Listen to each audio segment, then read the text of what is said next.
नाजरीन आदाब। असर टाइम्स के वर्ल्ड न्यूज़ में आपका खैर मकदम है।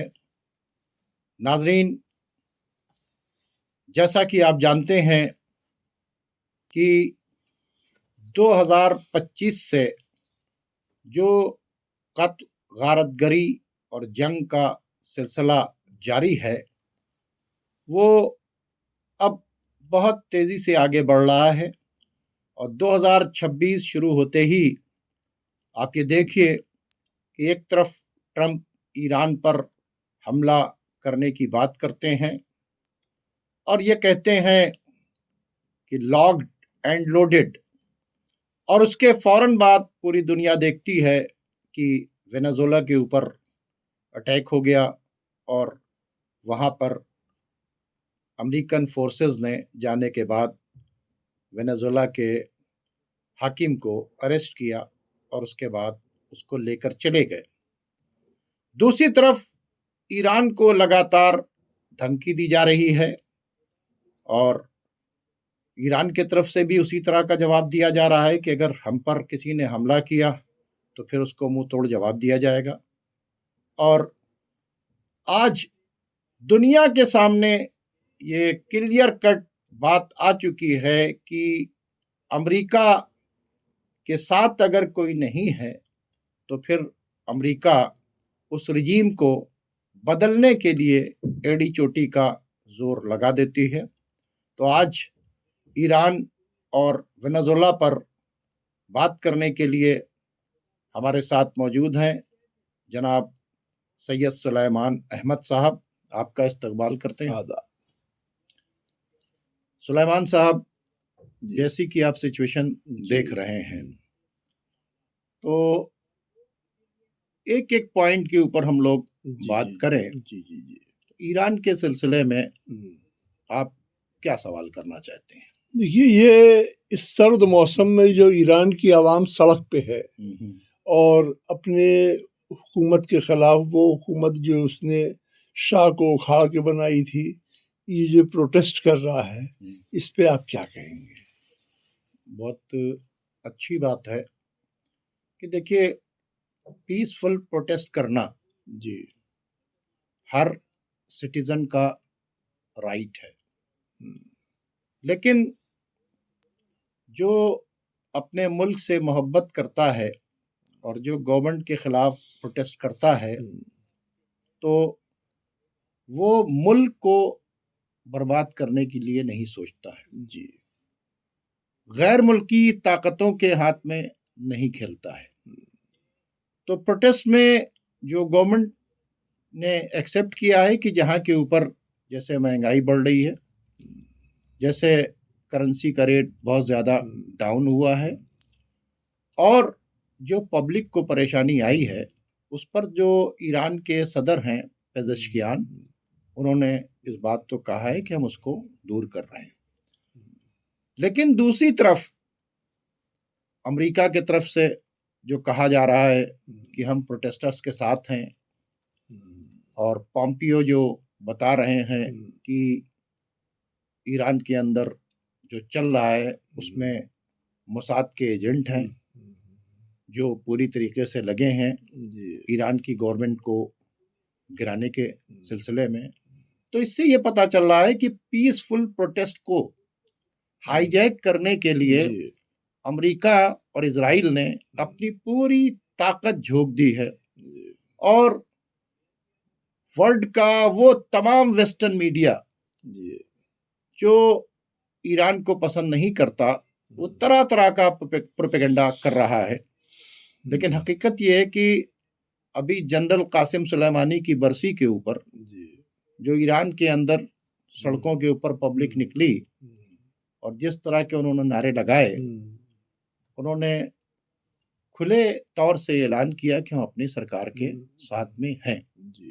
तो दो तरह के लोग हैं, एक पीसफुल प्रोटेस्ट करने वाले जो डिमांड रख रहे हैं और गवर्नमेंट उनसे बात भी कर रही है, उनके लोगों को बुलाकर बात भी कर रही है और उनको समझाने की भी कोशिश कर रही है कि हमारे पास जो सैंक्शन है जो लगा हुआ है हम पर, जो हम पर सैंक्शन लगा हुआ है, वो बहुत ही खतरनाक है, ये सबको पता होना चाहिए कि यही वो ईरान है जिसको एक ज़माने में अमेरिका और इज़राइल दोनों बहुत चाहते थे, लेकिन यही अमेरिका और इज़राइल हैं जिनको ईरान की आवाम ने अपने यहाँ से बाहर निकाला और जहाँ रेड कारपेट वेलकम दिया जाता था, वहाँ के ऊपर अमेरिका मुर्दाबाद के स्लोगन, इज़राइल मुर्दाबाद के स्लोगन सड़कों पर लगे। तो अब ये ताकतें छुप कर काम नहीं कर रही हैं। एक तरफ ईरान के ऊपर अटैक की डायरेक्ट धमकी दे रहा है अमेरिका, इज़राइल धमकी दे रहा है। इससे पहले 12 दिन तक जंग हो चुकी है इज़राइल के साथ में, और ईरान की रेजीम को चेंज करने के लिए पूरी कोशिश की जा रही है। दूसरे, अब इस प्रोटेस्ट को जो है वो हाईजैक करने का जो काम है वो शुरू हो गया है, और उसके पीछे जो लोग हैं वो अरेस्ट किए जा रहे हैं। और सबसे खुशी की बात यह है कि ईरान की पब्लिक इस तरह के प्रोटेस्टर्स को, जो पब्लिक प्रॉपर्टी को डैमेज कर रहे हैं, जो डिफेंस इंस्टॉलेशंस के ऊपर अटैक कर रहे हैं, जहां मिसाइल उसके ऊपर अटैक चल गए, तो अब उन लोगों को लोग पहचान रहे हैं कि भाई ये तो कुछ अलग से है। यानी इनका टारगेट डिमांड को एक्सेप्ट नहीं करना है, बल्कि ये अमेरिका और इजराइल के टूल्स बनकर ईरान की रेजीम को चेंज करने के लिए पूरी कोशिश कर रहे हैं। तो हम ये देख रहे हैं कि वहाँ पर दो तरह का प्रोटेस्ट है। एक जेन्युइन प्रोटेस्ट है, उसको सरकार एक्सेप्ट कर रही है, और दूसरी तरफ से ये है कि आप वो लोग जो हैं जो इस प्रोटेस्ट को हाईजैक करके अपने मिशन को, जो उनका मिशन 46 साल पुराना मिशन है कि हम ईरान में किसी तरह से फिर से शाह को ले आएं, और जिन लोगों ने शाह को भगाया था, जो अमेरिका और इजराइल का सबसे बड़ा और सबसे ज्यादा सेफ प्लेस था ईरान, वहां पर कैसे जो है हम फिर से अपने आप को वहां पर एस्टेब्लिश करें, वो एक कोशिश कर रहा है। जी अच्छा, ये जो एक तो लोग हैं वो ये नहीं समझ रहे हैं कि वो सरकारी प्रॉपर्टी तो छोड़ दीजिए, वो प्राइवेट लोगों की प्रॉपर्टीज को भी नष्ट कर रहे हैं। और दूसरी एक चीज ये है कि जो सैंक्शंस हैं, अमेरिकन सैंक्शंस, उन सैंक्शंस ने, अगर वो अमेरिका उन लोगों का हमदर्द होता तो वो सैंक्शंस लगा, उससे लोगों को परेशानी हुई, सरकारी लोगों को तो कम भी, प्राइवेट को वो सैंक्शन चला आ रहा है। सही। इसके अलावा उस रीजन में जितनी गवर्नमेंट जो अमेरिका के खिलाफ थी, जैसे गद्दाफी की थी लिबिया में, और सीरिया में असद की थी, और इराक में सद्दाम हुसैन की थी, जितनी गवर्नमेंट्स जो खिलाफ थी अमेरिका के, वो सारी रिजीम अमेरिका ने ऑलरेडी चेंज कर दी है। अच्छा, अमेरिका का ईरान के बारे में और अमेरिका के से मुतासिर लोगों का ये कहना है कि साहब ये मुल्ला हैं, ये फंडामेंटलिस्ट लोग हैं, ये सरकार नहीं चला पाते, इसलिए अमेरिका जो है इनको बदल के बेहतर लोगों को लाना पड़ता है। इस पे आप क्या कहेंगे? बहुत अच्छी बात आपने की है। अब आप बताइए कि जिस पर $10 मिलियन का इनाम था, जौलानी, ठीक है, जो टेररिस्ट था, जो अलकायदा में था, जो दाइश में था, उसको लाकर बशर असद की जगह, तो इन्होंने पैगाम दे दिया ना कि इनको ये किसको पसंद करते हैं, किस तरह के लोगों को पसंद करते हैं, और उसको बैठाया। उसने बयान क्या दिया, मैं इजराइल की तरफ एक गोली नहीं चलाऊंगा। उसको लाकर बिठाया तो उसने क्या किया, फिलिस्तीन की जो सारी सप्लाई लाइन थी वो काट दी। उसने आकर बैठते ही क्या किया कि परमिशन दे दिया कि जितना चाहे तमाम जो फौजी इंस्टॉलेशंस हैं और तमाम जो एसेट्स हैं उसको डिस्ट्रॉय करो। इजराइल खुलेआम बम्बार्डमेंट करता रहा। उसको बैठा दें जो गोलान हाइट्स के ऊपर कब्जा कर ले। गोलान हाइट्स पूरी कब्जा करके 250 से 300 किलोमीटर और ज्यादा कब्जा कर ले। वहां द्रूस को खड़ा करके जो है सीरिया को पार्टीशन के अंदर चेंज कर दे। वहां कुर्दिस्तान को, यानी इसके मतलब क्या है कि अमेरिका किस तरह के लोगों को लाना चाहता है, ये तो आपके समझ में आया। और अब तो अमेरिका को अगर देखें तो बीच में बात आ गई है कि अभी वेनेजुएला के ऊपर जो उसने काम किया कि वहां के सदर को उसने अरेस्ट कर लिया, तो ये लोग सोच रहे थे कि वहां रिजीम चेंज करके किसी को बैठाएंगे। अब ये किसी को बैठा नहीं रहे, खुद बैठना चाह रहे हैं। नहीं, अमेरिका जो फंडामेंटलिस्ट की बात है, देखिए बगल में बांग्लादेश है, वहां के जो वो है वो भी अमेरिकन इंस्टिगेटेड है। वो देखिए जो आप फंडामेंटलिस्ट की बातचीत कर रहे हैं, पहली बात तो ईरान की गवर्नमेंट जमहूरी इस्लामी ईरान है जी, वो फंडामेंटलिस्ट के खिलाफ है। वो फंडामेंटलिस्ट से बाकायदा तौर के ऊपर लड़ रही है। आप ये बताएं कि क्या उसका टकराव अलकायदा से नहीं हुआ, क्या उसका टकराव दाइश से नहीं हुआ, क्या उसका टकराव क्या नाम है आपकी अल-शबाब से नहीं हुआ। वो जितनी भी टेररिस्ट ऑर्गेनाइजेशन हैं जो वाकई फंडामेंटलिस्ट हैं, ठीक है, उन फंडामेंटलिस्ट से टकराव किसका है और उन फंडामेंटलिस्ट ऑर्गेनाइजेशन को बनाया किसने है? हाँ, वहां से लेकर सीरिया से लेकर अफगानिस्तान से लेकर आप बांग्लादेश तक चले जाए, सारे फंडामेंटलिस्ट को सपोर्ट किसका है? इनका ही सपोर्ट है। ठीक है, खुद गूगल के ऊपर जाकर कोई देखे, कल भी मैंने एक चैनल के ऊपर इस बात को कहा था कि हिलरी क्लिंटन कहती है कि वी क्रिएटेड अलकायदा, यानी फंडामेंटलिस्ट को क्रिएट कौन कर रहा है? तालिबान को क्रिएट किसने किया रशिया के अगेंस्ट में? फंडामेंटलिस्ट जितनी ऑर्गेनाइजेशन हैं, इन सबको किसने क्रिएट किया है? इनको तो खुद अमेरिका ने क्रिएट किया है। और जौलानी से बड़ा फंडामेंटलिस्ट कौन था? आज उसको प्लांट करके क्या मैसेज दिया कि हमें टेररिस्ट की हुकूमत चाहिए। ठीक है, हमें जोलानी ने गोलान हाइट के को अपने मैप से निकाल दिया। हाँ। तो जोलानी ने इतना बड़ा दे दिया, अभी भी आप जोलानी से की बात कर रहे हैं। जोलानी ने गोलान हाइट जो पहले सीरिया के मैप में था उससे हटा दिया। मैं आपसे यहाँ पर इत्तेफाक नहीं करता, जौलानी की हैसियत और औकात नहीं है। समझ रहे हैं बात को? देखिए अमेरिका जो कुछ कर रहा है वो दो लोगों के भरोसे कर रहा है। एक उसने जो मोसाद के एजेंट तैयार रखे हैं ईरान के अंदर वो, और दूसरे ईरान के जो पड़ोस के लोग हैं उनके जरिए। ठीक है, सबको पता है कि ईरान का अमेरिका का जो बुनियादी टकराव है वो बैतुल मुक़द्दस को लेकर है, फिलिस्तीन की आज़ादी को लेकर है। ठीक है, और इस फिलिस्तीन की आज़ादी के लिए खुमैनी साहब ने फर्स्ट डे से तमाम अरब कंट्रीज को कॉल किया कि आओ एक एक बाल्टी पानी मिलकर डाल दें तो इजराइल बह जाएगा। ये कॉल किसकी थी? आयतुल्लाह खुमैनी की। इत्तेहाद की कॉल किसकी थी? आयतुल्लाह खुमैनी की। खाने काबा के करीब लाखों हाजियों ने अपनी छतरियों के ऊपर, सफेद रंग की छतरियों के ऊपर, या अय्युहल मुस्लिमूना इत्तहदु इत्तहदु, ए मुसलमानों एक हो एक हो एक हो, और बैतुल मुक़द्दस का मॉडल बनाकर वो वहां के ऊपर इत्तेहाद की दावत दे रहे थे।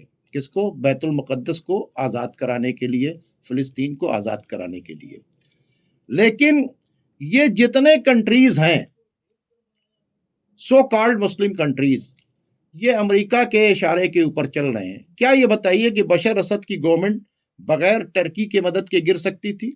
तो बगैर टर्की नहीं, तो टर्की ने भी, सऊदी अरब ने भी, कतर ने भी, कतर मेन उसमें वो थे। और इजिप्ट जहाँ से सब गिराई गई उसमें।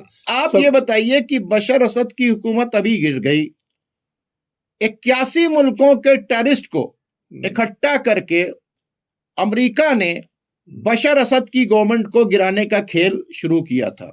और ये सारे टेररिस्ट किसके बॉर्डर से जा रहे थे? जॉर्डन के बॉर्डर से जा रहे थे, टर्की के बॉर्डर से जा रहे थे। सीरिया की तमाम जो थी क्या नाम है बड़ी बड़ी इंडस्ट्रीज जो खुल सकती थी, तमाम मशीनें, वो सब लद लद के कहाँ जा रही थी? सीरिया का तेल चोरी होके कहाँ से जा रहा था? बिलाल रजब तैयब अर्दगान का बेटा जो है वहां से खरीद रहा था।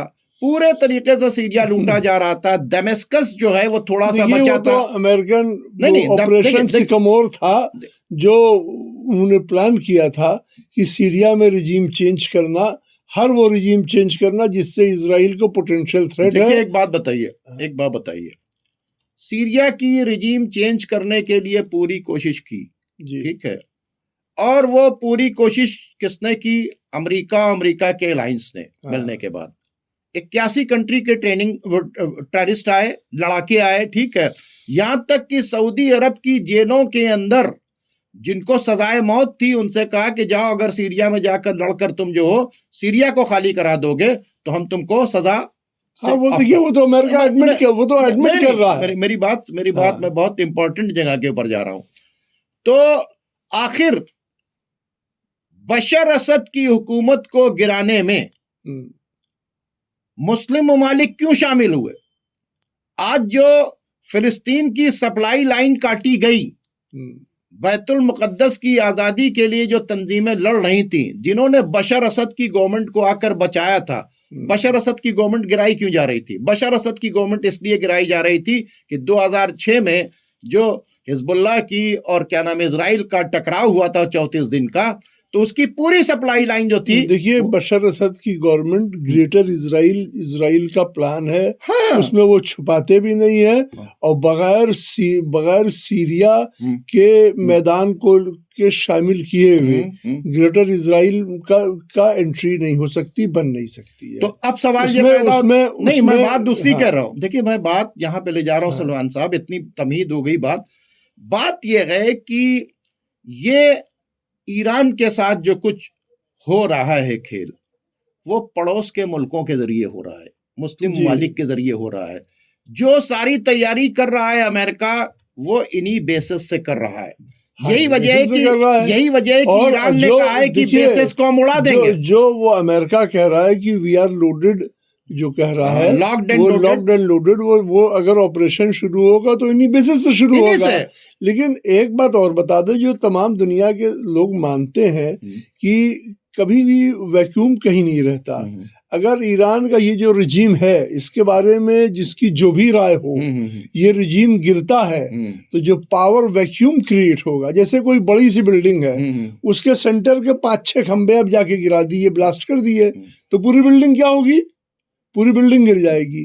तो जो पावर वैक्यूम क्रिएट होगा, और पावर वैक्यूम को फिल करने के लिए तमाम से फोर्सेस उसमें एंटर करेंगे, तो पूरा वेस्ट एशिया, समझ लिए कि पूरे वेस्ट एशिया को डिस्टेबलाइज हो जाएगा और बहुत ही खराब हालात होंगे उसके। ये आप समझ सकते हैं। अब ये क्योंकि नहीं, अभी तो मैं यहीं पर रुक कर बातचीत करना चाहता हूँ। देखिए, सबसे बड़ी बात यह है कि ईरान की रिजीम चेंज करने के लिए, ईरान की गवर्नमेंट को खत्म करने के लिए कोई आज से कोशिश नहीं हो रही है। ये इनकलाब के बाद से ही कोशिश हो गई है। जिस तरह का ऑपरेशन इन्होंने वेनेजुएला में किया, वो ऑपरेशन ये अपने बंधकों को अमेरिका छुड़ाने के लिए ईरान के अंदर कर चुका है। स्पेशल कमांडोज आए थे, ठीक है ना। इसके अलावा खुमैनी साहब को घर पर भी ऑपरेशन किया जा चुका है, ठीक है। फिर ये जो ऑपरेशन था अभी, जिसमें बड़े बड़े कमांडर्स मारे गए, 12 दिन की जंग शुरू हुई, एक ऑपरेशन था। तो उसके बाद ये बताइए कि जंग बंद करने की रिक्वेस्ट कहां से आई? ईरान की तरफ से नहीं आई, इजराइल से आई। और ट्रंप ने कतर के ऊपर प्रेशर बिल्टअप किया, क्योंकि टॉप कमांडर्स को मार देना, इतना नुकसान करना, न्यूक्लियर फैसिलिटीज के ऊपर हमला करना, तो ईरान के साथ कोई ये जो धमकी दे रहे हैं, धमकी ये नहीं है, बल्कि ईरान के साथ पूरी कोशिश कंटिन्यू है, ठीक है। लेकिन आपने देखा कि उस वक्त ईरान जब कुछ नहीं था, नया ईरान, उनकी आर्मी भी नहीं थी, आर्मी टूट चुकी थी, शाह भाग चुका था, खजाना खाली था, लूट के लेके चला गया था। उस वक्त भी ईरान ने स्टैंड किया, और पूरी तरीके से जब ईरान जो है उसका खुर्रम शहर खूनी शहर बन गया था, जब पड़ोस में उन्होंने सद्दाम हुसैन को पूरी तरीके से 8 साल लगाने के बाद ईरान के अंदर डाल दिया था, और सद्दाम हुसैन को पूरी तरीके से मदद की थी, तब वो ईरान को नहीं जो है बदल सके। तो वो कोशिश आप देखिए लगातार जारी है। और ये जो लोग कह रहे हैं कि साहब कि जैसा ये है वेनेजुएला में हुआ है, वैसा क्या नाम है, आयतुल्ला खामनाई साहब के साथ होगा। ये गलत फहमी का शिकार हैं लोग, क्योंकि जो लोग प्रोटेस्ट कर रहे थे, इन प्रोटेस्ट करने के बाद जनरल कासिम सुलेमानी की बरसी के ऊपर जो सड़कों के ऊपर प्रोटेस्ट हुआ है, भाई उसको तो मीडिया दिखाएगी नहीं, उसको नहीं दिखाएगी, क्योंकि वो मीडिया के जरिए पूरी बात बता रहे हैं कि अब सब बस ईरान की रहीम से लोग आजिज हो चुके हैं। जो ईरान में प्रोटेस्ट दिखा रहे हैं, इसमें बहुत सारे वीडियोस, बहुत सारे चैनल पुराने भी डाल रहे हैं जी। और अब ये भी पॉसिबल है कि कहीं की क्राउड को एआई वगैरह के, कंप्यूटर दुनिया बड़ी एडवांस हो गई है, कहीं की क्राउड को कहीं डाल दो, उसमें वॉइस चेंज कर दो, स्लोगन कहीं का लगा दो, कुछ दिखा दो, तो उसमें बहुत सारा खेल हुआ है। लेकिन प्रोटेस्ट भी हुए हैं और प्रोटेस्ट हाईजैक भी हुए हैं। देखिए एक बात बता दें, एक बहुत क्लियर कट, और जो मैं अक्सर कहता हूं कि अमेरिका के पास और इजराइल के पास या यूरोप के पास लाशें उठाने की ताकत नहीं है जी, लाशें गिराने की ताकत है।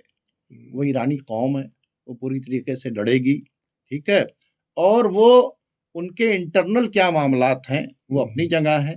आपने देखा कि जिस वक्त इजराइल ने अटैक किया, उसके बाद इतना सब कुछ, बहुत बड़ा छोटा मोटा डिस्टर्बेंस यानी में बर्बादी नहीं की थी, ठीक है, लेकिन उसके बावजूद जो ईरान ने उसके बाद जो बदला लेना शुरू किया, तो 80% जो मिसाइल्स थे वो तो इंटरसेप्ट कर लिए गए इन्हीं पड़ोस मुल्कों की तरफ से।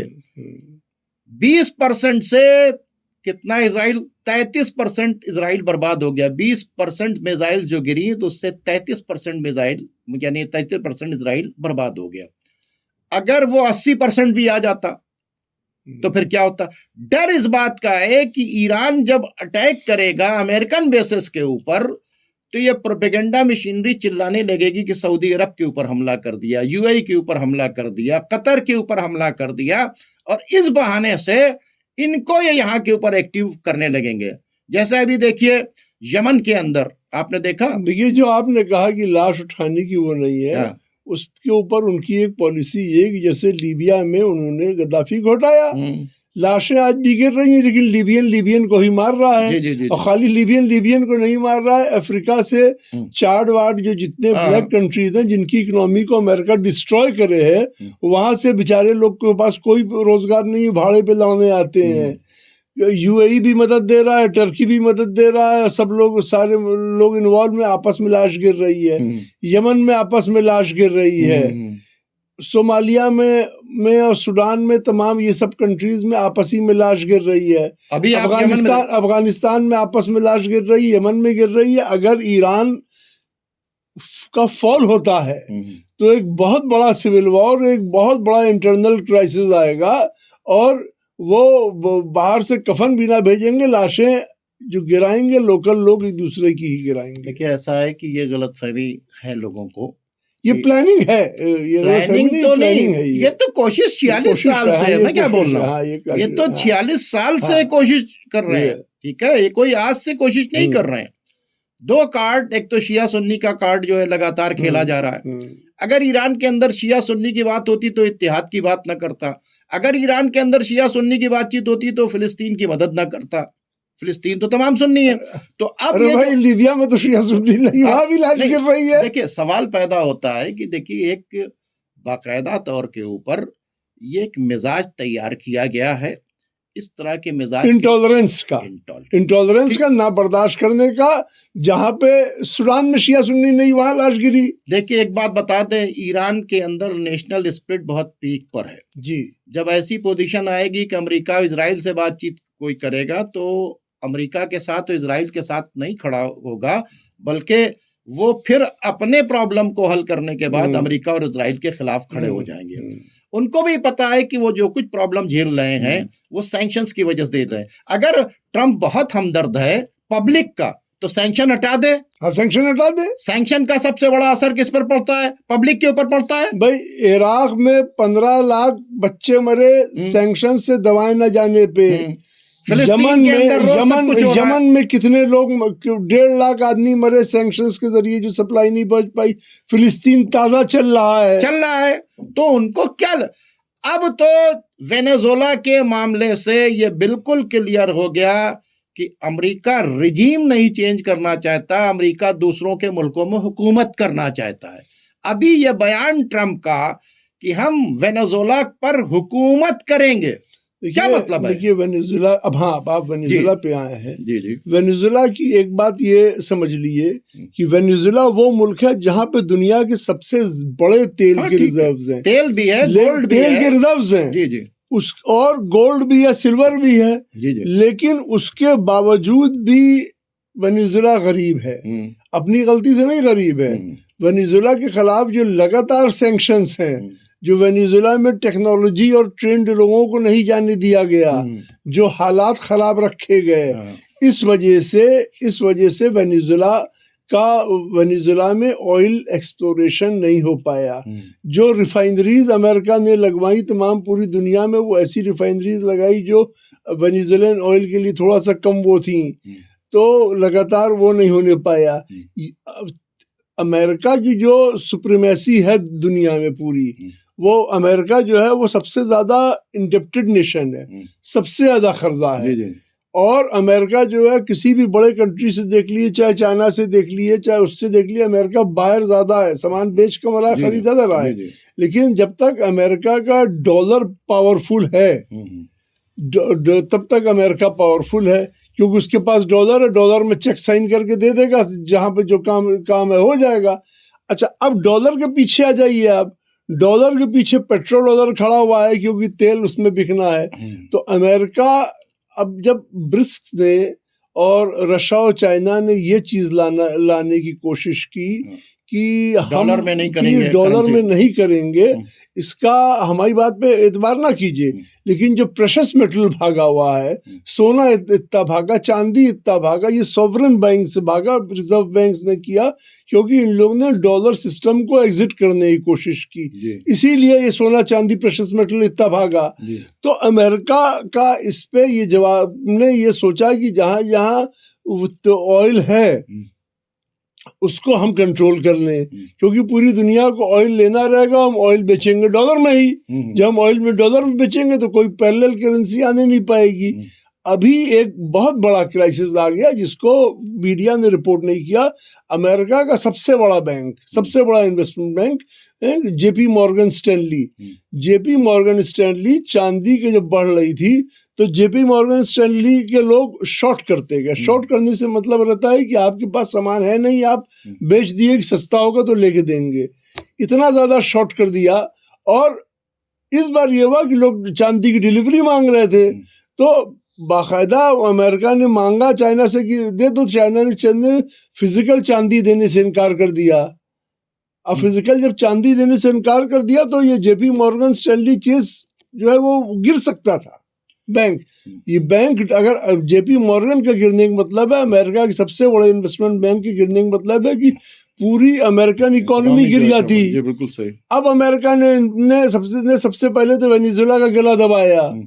वहाँ के प्रेसिडेंट मोडेरो बेचारे जो थे, वो जो इतने दिन वो टिका हुआ था, क्या कहते हैं ये फेडरल कैस्ट्रो जहाँ के थे, क्यूबा को सस्ता तेल देते थे, सारा पूरा वो टिका हुआ था। उनको अरेस्ट कर लिया, पकड़ लिया। ये आतंकवादी घटना है। आप यूएन के मेंबर हैं, आपके यहाँ यूएन, आप किसी मुल्क के प्रेसिडेंट को क्यों पकड़ के ले जा रहे हो? ये कौन सी है? अच्छा, वहां पे जो उनका जब प्रेसिडेंट को पकड़ लिया, उनकी बीबी को पकड़ लिया, तो जो सॉवरेन रिजर्व में उनके खजाने में सोना चांदी था, उसका क्या किया इन्होंने? उसको इन्होंने क्या किया? वो भी सब उनके साथ चला गया। तो ये अमेरिका ने एक जबरदस्त वो मूव किया। तो तेल, अच्छा अब ईरान को पे भी अगर वो कंट्रोल कर ले, देखिए लिबियन तेल आ नहीं पा रहा है मार्केट में ठीक से। इराक का तेल वो कंट्रोल कर रहा है। लीबिया का तेल जो आ रहा है वो अमेरिका के एजेंट्स यूएई वगैरह कंट्रोल कर रहे हैं, और जो लोग कंट्रोल कर रहे हैं वो है। ईरान को भी अगर वो कंट्रोल कर लेगा, तो जो डॉलर डोमिनेशन से दुनिया की बाहर निकलने की कोशिश है, वो ख़त्म ही हो जाएगी कि तेल पे अमेरिका बैठ जाएगा। अब तुम्हें भैया गाड़ी तो चलानी है, डेवलपमेंट करना है, तेल लेना है, तो वो है। तो सारी कहानी ये है, अमेरिकन डोमिनेशन की कहानी है ये। देखिए, अमेरिका पूरी दुनिया को अपना गुलाम बनाना चाहता है, अपने इशारे पर चलाना चाहता है। अभी देखिए, उसने आग दिखाई यूएई और सऊदी अरब को। यमन के अंदर एक दूसरे से टकराव हो चुका था, है ना, लेकिन वहां से फोन आया अमेरिका से और सारा मामला सेटल्ड हो गया। और क्या कहा गया कि तुम लोग कमजोर हो गए तो वहां पर अंसारुल्लाह जो है, यानी प्रो ईरानी जो हैं, वो पावरफुल होंगे। और दोनों ने अपने मामलात को सेटल्ड कर लिया। ठीक है, मैं बार बार जो आपसे बात कर रहा हूं कि ईरान को नुकसान तभी पहुंच सकता है जब पड़ोस के तमाम मुमालिक अमेरिका के साथ शाना बशाना खड़े हो जाएं। वरना अगर अमेरिका अटैक करेगा और ईरान इनके बेसिस के ऊपर अटैक करता है, ठीक है, तो वो बेसिस पर अटैक करेगा, ना कि इन पर अटैक करेगा। तो उस वक्त ये कुछ नहीं कर सकते।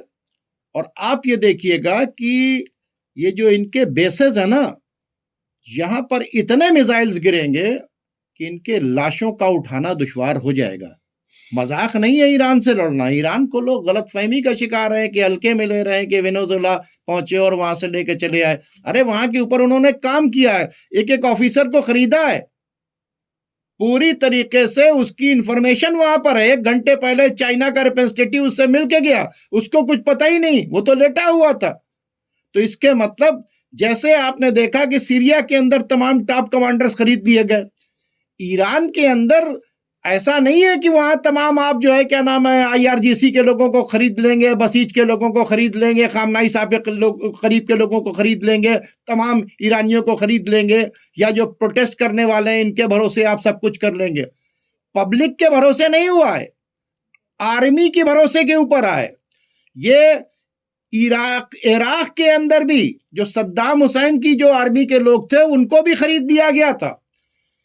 आप सीरिया के अंदर भी जो कुछ हुआ है, वो आर्मी के तमाम ऑफिसर्स जो थे वो उनका साथ छोड़ चुके थे बशर असद का।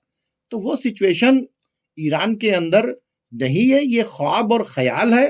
देखिए ये जो लोग सोचते हैं कि खरीदने से पहले बशर असद का आपने नाम लिया। बशर अल असद के खिलाफ पहले हाफिज अल असद के खिलाफ जो सैंक्शंस थे, उन्होंने सीरियन इकोनॉमी को इतने बैड शेप में ले आए, इतने बैड शेप में ले आए कि सीरिया में जनरल की तनख्वाह जो मुश्किल से इंडियन करेंसी के हिसाब से 3 से लेके 6,000 रुपए थी। हाँ, ठीक है। तो जब इतना होगा और जो आदमी पैसे से इतना टूटा हो उसको इतना बड़ा अमाउंट दे दो, इतना बड़ा अमाउंट दे दो, कह दो कि हम तुम्हें महीने में 5 लाख तनख्वाह देंगे। तो ये करके जो है वो खरीदा। ईरान में ये 12 दिन की जो लड़ाई हुई, इन 12 दिनों की लड़ाई के बाद ईरान की करेंसी इतनी ज्यादा गिरी और आखिरी 1 महीने में 25% गिर गई। तो जो चीज 60 रुपए किलो मिल रही थी इंडियन करेंसी के हिसाब से हम एक्सप्लेन कर रहे हैं, वो 250 रुपए किलो हो गई। अच्छा, पब्लिक आवाम करीब 46 साल से बेचारी बर्दाश्त कर रही है, एक एक चीज के लिए तरसने लगी। जब आवाम तरस रही थी, उस मौके का इनको इंतजार था, उस मौके पे इन्होंने ये शुरू किया। मतलब उसका ये सैंक्शन क्यों लगाया? इसलिए लगाया कि हमारे साथ हो जाओ, हमारे साथ हो जाओगे, सैंक्शन हट जाएगा। ये सैंक्शन ये था कि हमारी बैत कर लो, बस हमारी बैत कर लो, बातचीत है कि नहीं? तो ईरान की पब्लिक ये सोच रही है कि भाई तुम्हें भूखा मार देंगे। देखिए, ईरान की पब्लिक भी ये समझ रही है कि ऐसा नहीं है कि गवर्नमेंट करप्ट नहीं है, पैमान नहीं है। वहां के जो देखिए करप्ट नहीं है, ईरान की पब्लिक ये जानती है कि हमारे मिनिस्टर्स करप्ट नहीं है, हमारा लीडर करप्ट नहीं है, हमारे पास जो लीडर है वो उसके ऊपर कोई हम उंगली नहीं उठा सकते कि ये करप्ट लोग हैं। उसको जो प्रॉब्लम में चारों तरफ से जकड़ा गया है उसके ऊपर सैंक्शंस हैं। ठीक है, जब बात होगी ना, कहाँ रिवोल्यूशन होता है? रिवोल्यूशन वहां होता है जहां जो है लीडर्स जो है अवाम को क्रश कर रहे होते हैं। जैसे ही ये जंग आएगी तो आपको ये सब जो प्रोटेस्ट वगैरह दिख रहे हैं ना, तो आप फिर ये देखिएगा कि इन्हीं हाथों के अंदर अमेरिका मुर्दाबाद, इजराइल मुर्दाबाद के नारे होंगे ज़बान के और इनके खिलाफ झंडे होंगे। ये गलतफहमी का शिकार हैं कि ईरान को जो लोग वेनेजुएला से मिला रहे हैं, ईरान को ख़त्म करना होता तो बहुत पहले कोशिश पूरी इन्होंने कर डाली है और कर रहे हैं और कंटिन्यू है और आगे भी करते रहेंगे। लेकिन ईरान जब जो है उसको नुकसान हो सकता है कि जब वहाँ पे आर्मी के और तमाम ऑफिसर्स जो हैं पूरी तरीके से मिल जाएं, गद्दारी कर दें। दूसरी बातचीत है कि पड़ोस के ममालिक जो हैं वो अमेरिका के साथ आगे से या पीछे से तो खड़े ही रहते हैं। इस लड़ाई के अगर अमेरिका ने गलती की, अटैक की और उनके बेसिस के ऊपर जब अटैक करेगा, यानी गल्फ के अंदर जो अमेरिकन बेसिस के ऊपर हैं, उस वक्त ये देखना होगा कि उस वक्त जो इस्लामिक ममालिक हैं सो कॉल्ड, वो क्या करते हैं। अगर उन्होंने समझदारी का वो दिया और जब तक उनको कॉन्फिडेंस में अमेरिका नहीं ले लेगा, वो कभी भी याद रखिएगा कि वो ईरान के ऊपर अटैक नहीं कर सकता। ईरान अलग है, वेनेजुएला अलग है।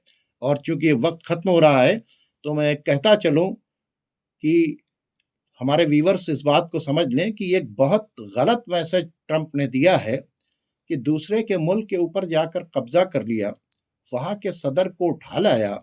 उसने मैसेज दे दिया कि ना हम यूनाइटेड नेशन की मानेंगे, ना सिक्योरिटी काउंसिल की मानेंगे, ना किसी की मानेंगे। हमारा जो दिल चाहेगा, जो मेरे साथ नहीं रहेगा, हम उसके साथ जो चाहेंगे करेंगे।